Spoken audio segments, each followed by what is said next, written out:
This 50th trading week of 2012 comes to a close with investors continuing to hope that the President and Congress will soon reach a deal to avoid the fiscal cliff. Hi, I'm Sayoko Murase. Welcome to the weekly market wrap for December 14th, 2012.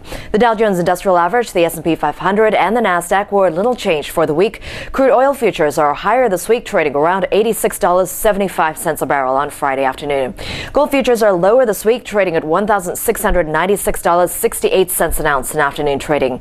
In notable economic news this week, the Labor Department announced that the seasonally adjusted producer price index dropped by 0.8% last month, the second straight decline. Also, the Commerce Department announced that the trade deficit grew 4.8% in October from September to $42.2 billion. Exports dropped by 3.6% to $180.5 billion. Imports dropped by 2.1% to $222.8 billion, reflecting fewer shipments of autos, machinery, and cell phones. In corporate news this week, Costco announced that earnings for the first quarter increased by 30% due to better sales and increased membership revenues.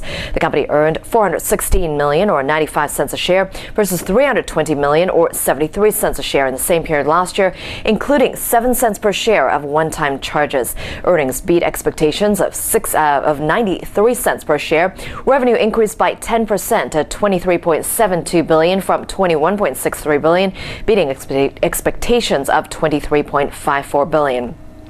Joy Global, meanwhile, announced that earnings increased by 23% in the fourth quarter, though it expects lower volumes in 2013 due to weaker demand from China. The company earned $212.6 million or $1.99 a share versus $172.3 million or $1.62 a share. Analysts had expected earnings of $1.87 a share. Revenue increased by 19% to $1.59 billion. Analysts had expected revenue of $1.42 billion.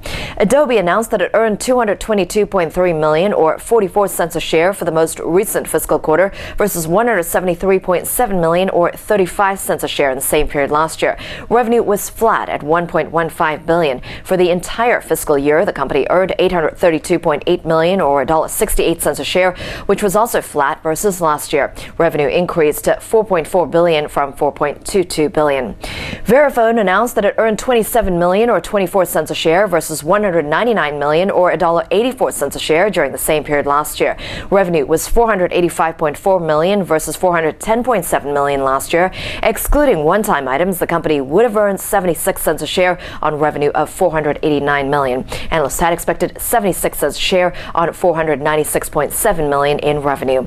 American International Group announced that the U.S. Department of the Treasury priced an offering of approximately 234.2 million shares of AIG common stock at a price to market of $32.50 a share. Upon the closing of this transaction, the Treasury will have sold the last of its remaining shares of AIG common stock, receiving proceeds of approximately $7.6 billion from the sale. This is the weekly market wrap for Friday, December 14th, 2012. Please join us on Monday for the week ahead market report. This is Sayoko Murase for PassFail.com, taking you behind the ticker.